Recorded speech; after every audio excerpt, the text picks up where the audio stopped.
Père et du Fils et du Saint-Esprit, ainsi soit-il. Mes chers fidèles, en cette fête de Saint-Joseph, le 19 mars, nous nous sommes efforcés, en contemplant l'esprit de foi de Saint-Joseph, en nous efforçant de retrouver cet esprit de foi de Saint-Joseph dans le patriarche Joseph qui le précédait, dans les autres patriarches qui précédaient Joseph, Abraham, Isaac, Jacob, dans les prophètes,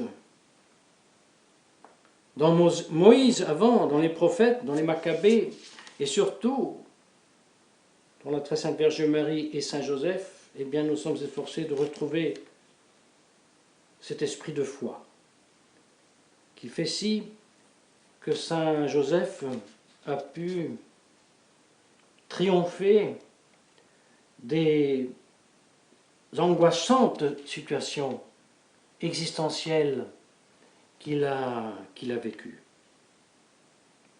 Et considérant comme avant lui un patriarche Abraham, un patriarche Isaac, un patriarche Jacob, n'est-ce pas, avait triomphé en esprit de foi des plus cruelles situations existentielles, nous étions arrivés surtout au grand Moïse. La louange de Moïse aujourd'hui est objet de l'épître qu'on applique à Saint Joseph. Cet esprit de foi de Moïse, qui d'ailleurs à la moindre hésitation était puni, oui, mais esprit de foi quand même tellement grand, qu'il a sauvé non seulement sa vie, qui a maîtrisé sa vie, mais qui a sauvé la vie de tout le peuple élu, n'est-ce pas? Il l'a sauvé non seulement du coronavirus, il l'a sauvé aussi de l'eau qui est devenue du sang, des grenouilles infectées qui pénétraient partout et infectaient tout et tuaient ainsi toutes les bêtes, les locustes, n'est-ce pas, les moustiques, la grêle qui détruisait tout, la peste, les ulcères qui causaient des tourments indescriptibles de douleur, 3 jours de ténèbres, tout cela, Moïse, dans son esprit de foi, a fait si que son peuple en triomphe. Et c'était les fameuses plaies, n'est-ce pas, d'Égypte, pour convaincre le Pharaon de libérer le peuple. Et à chaque fois qu'il y avait une de ces plaies, le Pharaon disait « Oui, oui, je libère, allez-vous-en ». Et ensuite, il tournait en arrière et il rendait encore plus esclave son pauvre peuple élu, jusqu'à la 10e plaie. Alors là, Moïse, en esprit de foi, triomphe de la malice du Pharaon dans le sang de l'agneau. Oui, il donne l'ordre, mangez le soir un agneau, et avec le sang de l'agneau, vous peignez les portes, n'est-ce pas? Vous le mangerez debout, en hâte. C'est dans cet agneau que nous aurons le salut de l'esclavage de la part de l'Égypte. Et c'est là que le Pharaon se décide de le laisser aller.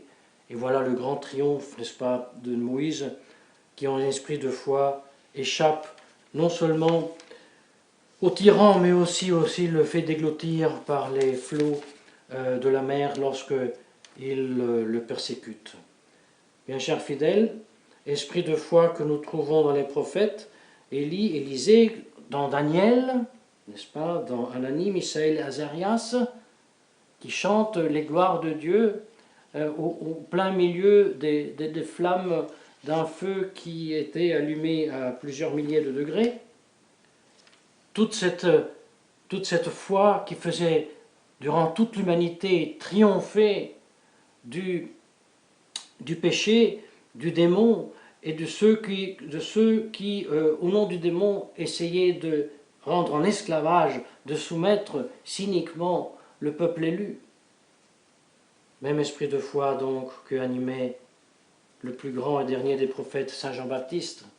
Même esprit de foi intelligent, esprit de foi raisonné de la très sainte Vierge Marie, de Saint Joseph, oui, parce que tous les deux, ils posaient des questions, la très sainte Vierge Marie pose la question, comment est-ce possible, je ne reconnais pas d'homme. Saint Joseph pose des questions. Après avoir été illuminé une première fois par l'ange, lorsque lui, témoin certain, témoin physique de la virginité de la très sainte Vierge Marie, reconnaît un mystère qui est tellement haut et tellement grand que son épouse vierge attend un enfant, qu'il se dit c'est trop grand pour moi, je me retire. Cette humilité lui a valu l'ange qui l'éclairait, prends-la comme ta légitime épouse. Saint Joseph qui obéit lorsque l'ange lui dit va en Égypte. Saint Joseph qui obéit quand l'ange lui dit retourne en Israël. Saint Joseph qui obéit avec intelligence. Saint Joseph chaste, qui par conséquent a l'esprit prudent, a l'esprit de la circonspection, a l'esprit de celui qui évalue les choses, qui ne doute pas, mais qui s'interroge. Ange de Dieu, tu me dis de retourner en Israël. Où est-ce que je dois aller? Parce que Jérusalem, c'est dangereux. Il n'y a plus Hérode, ça va bien, mais il y a son fils. Archélaüs peut me tuer lui aussi. Qu'est-ce que je fais? Eh bien, dormons là-dessus, on verra demain. Eh bien, dans le sommeil, l'ange lui indique « Va-t'en en Galilée », n'est-ce pas? Tous ces exemples où nous voyons un esprit de foi, un esprit pur, un esprit chaste, qui était l'esprit déjà de son prédécesseur, le patriarche Joseph. Le patriarche Joseph qui, avec son esprit de foi, a mis à jour une telle patience, une telle confiance en Dieu, que sans se perdre de force, sans tomber dans la panique, n'est-ce pas, il se laissait jeter par ses propres frères dans un puits profond. Il s'est laissé vendre par ses frères. Il a su garder la chasteté lorsque la femme de Poutifar voulait le cacher, qui a su maintenir la patience, la foi et la confiance en Dieu dans le plus profond cachot. Eh bien, mes chers frères, comme tous ces grands hommes de l'Ancien Testament, qui ensuite ont été tous, n'est-ce pas, récompensés pour leur esprit de foi. Abraham, la terre promise, Jacob, qui a reçu le droit d'aînesse, Joseph, qui justement, du plus profond cachot, devient le numéro 2 de l'Égypte et auquel tout le monde commande, qui devient l'exemple par excellence pour l'Égypte. Et Saint Bernard se complaît de faire la comparaison avec la prudence et la sagesse du patriarche Joseph qui a su prévoir la famine et mettre du côté du frument par le pain, qu'il met en parallèle avec notre Saint Joseph, époux de la très sainte Vierge Marie que nous fêtons aujourd'hui, qui n'a mis pas à part, qui n'a pas conservé du pain, mais qui a conservé le pain vivant. En esprit de la foi, il a sauvé ce pain vivant de l'épée de Hérode. Oh bien chers frères, ainsi nous avons continué notre voyage à travers l'histoire, n'est-ce pas, de l'humanité, les prophètes Élie, Élisée, Daniel, les trois jeunes dans la fournaise ardente, Anania, Misaël, Azarias, pour en venir au plus grand des prophètes, Saint Jean-Baptiste, et pour revenir ainsi à Saint Joseph, à la très sainte Vierge Marie. Et à la fin, pour en venir à nous. Demandez en cette fête de Saint-Joseph à la grâce d'avoir nous aussi cet esprit de foi. Cet esprit de foi qui est au-dessus, infiniment, au-dessus de la raison, mais qui n'exclut pas la raison. De même que la très sainte Vierge Marie s'est interrogée sur le mystère. De même aussi Saint Joseph, il s'est interrogé sur le mystère. Et il a obtenu réponse. La foi n'est pas quelque chose de contre nature, mais est au-dessus de la nature, et donc n'exclut pas le raisonnement. Par contre, si je ne vis pas de la foi, donc si je ne cherche pas Dieu, et si je ne cherche pas Dieu, nécessairement, je cherche moi-même. Et en cherchant moi-même, je tombe dans la vaine gloire, une vaine gloire qui me porte très rapidement aussi à un dégoût, parce que la gloire que je cherche dans la créature, jamais elle me satisfait, je sens un dégoût. Et alors je commence à envier au prochain sa gloire à lui. Et outre que lui porter envie, je lui veux du mal. Je deviens fils de la colère. Et de façon désespérée, je cherche ensuite ma gloire dans les biens de ce monde que j'acquiers et je maintiens avec avarice. Et puisque aussi cela me porte un certain dégoût, eh bien je me donne à manger outre mesure. Et puisque cela me porte aussi à la luxure, eh bien je me donne au pire des vices et des perversités qui sont ensuite la honte de la personne même qui en vit. Malheureusement, voyez, bien chers frères, la conséquence d'une vie qui n'est pas de foi et pour Dieu est que une vie qui vit de ses vices capitaux porte nécessairement à l'aveuglement de l'esprit. La cervelle ne fonctionne plus. C'est bien pire que le coronavirus, vous savez. Quand on ne pense plus, on ne réflecte plus, on ne raisonne plus, on ne se pose plus de questions sur rien. C'est très grave, ça.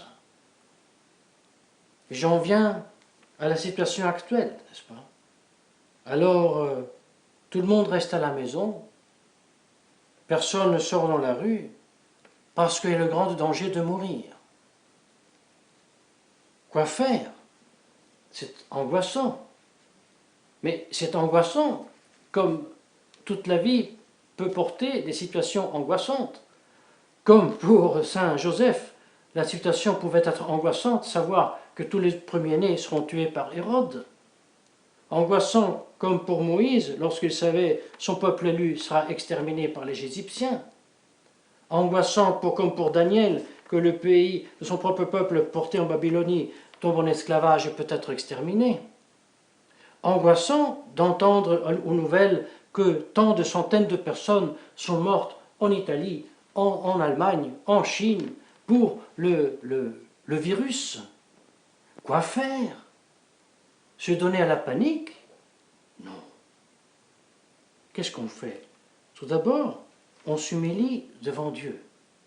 Et on dit, Seigneur et Dieu, vous qui êtes le maître absolu de l'univers, vous qui êtes le maître de ma santé comme de ma maladie, de ma vie comme de ma mort, faites-moi répondre adéquatement à ce fléau que nous avons devant les yeux.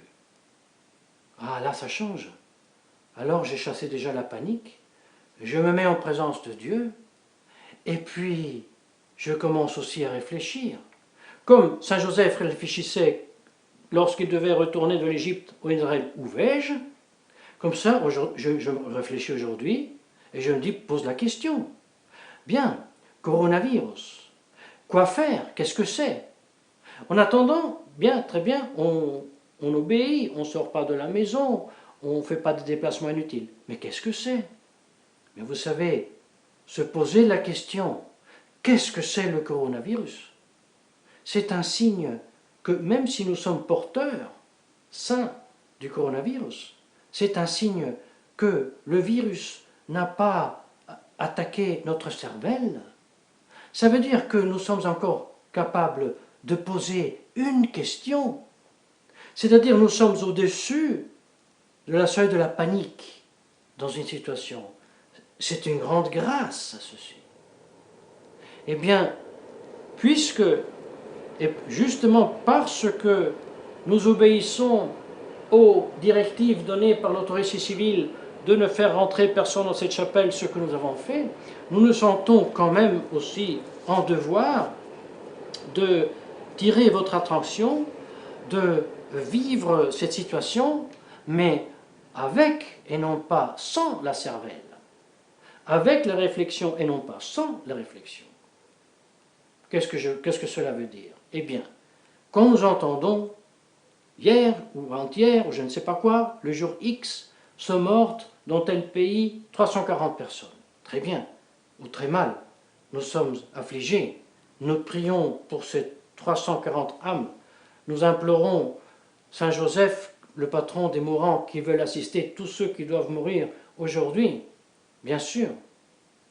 Mais nous nous posons une question. Aujourd'hui, sont morts d'autres. Combien sont morts hier? Et puis, puisque nous ne sommes pas des médecins, puisque nous ne sommes pas des spécialistes de virus, puisque nous ne sommes pas des spécialistes d'épidémie, puisque nous n'avons pas étudié, je ne sais pas, la grippe espagnole, qu'est-ce qu'on fait quand on n'est pas spécialiste d'une matière? S'il y a un problème dans mon circuit électrique dans la maison, j'appelle un électriciste. S'il y a un problème dans la machine à laver, j'appelle l'hydraulique, et ainsi de suite. S'il y a un problème au point de vue de la santé d'une influence, je fais appel et je contacte un virologue. Eh bien, je vous invite de le faire. Ne pas vous laisser simplement jeter dans le panique parce que quelqu'un, même si c'est un chef d'État, dit tout simplement comme ça, 70% de la population sera malade. Monsieur le Président, qu'est-ce que ça veut dire 70% de la population sera malade du coronavirus? Qu'est-ce que cela veut dire? Voulez-vous nous expliquer?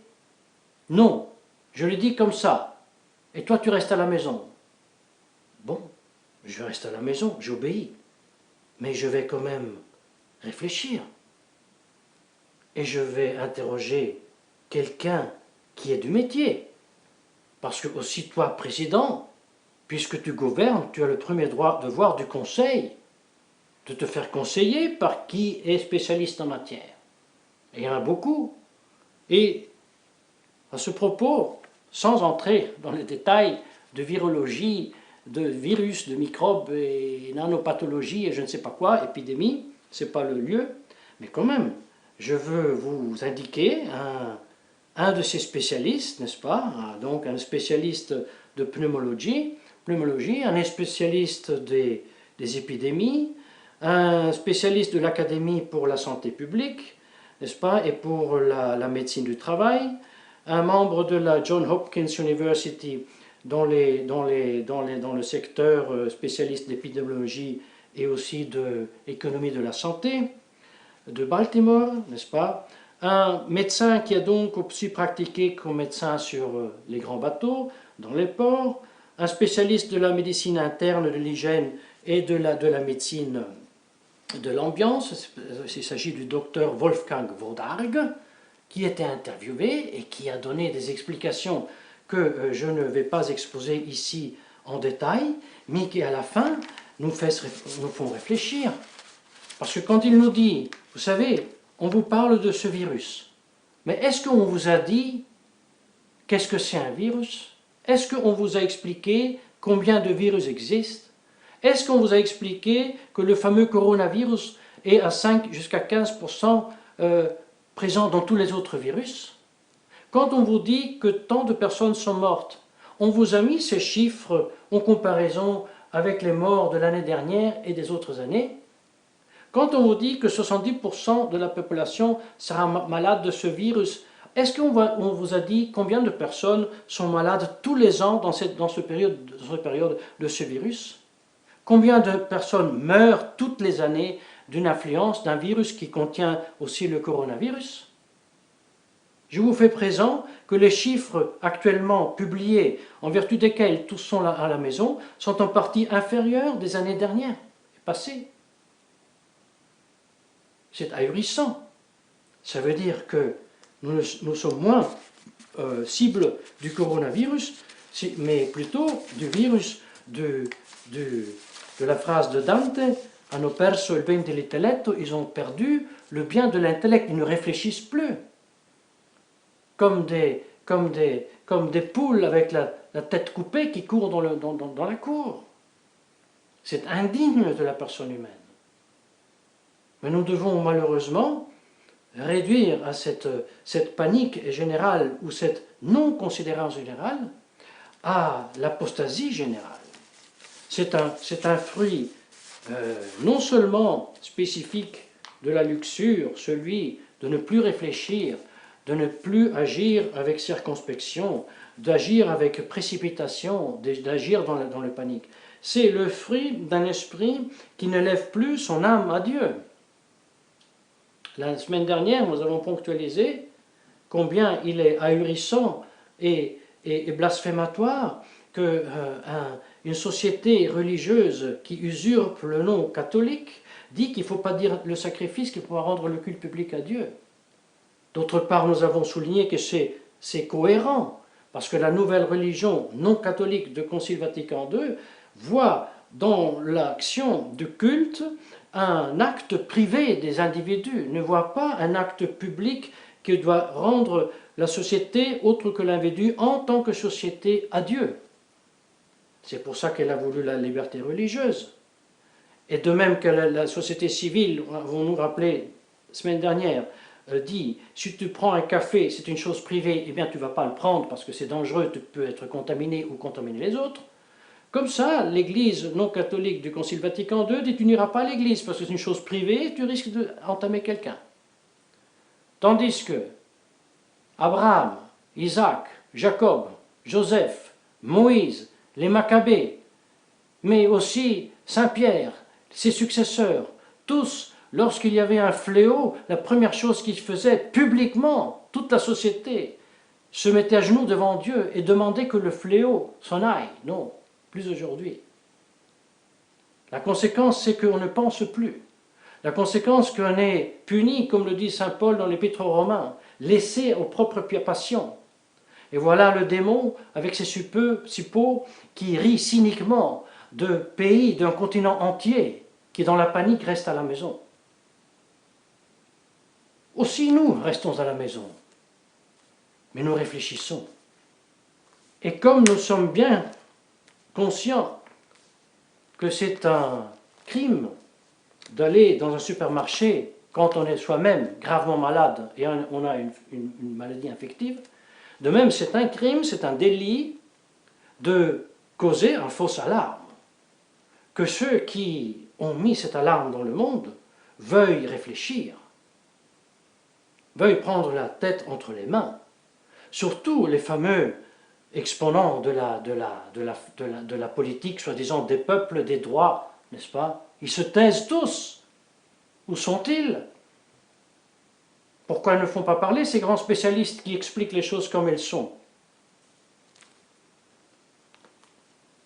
Que Dieu donc, par l'intercession de Saint Joseph et la très sainte Vierge Marie, nous maintienne l'esprit de foi qui en même temps fait que nous vivons dans ce monde, non pas comme des poules décapitées, mais comme de vifs membres du corps mystique qui, avec la foi, aussi utilisent la raison au nom du Père et du Fils et du Saint-Esprit. Ainsi soit-il.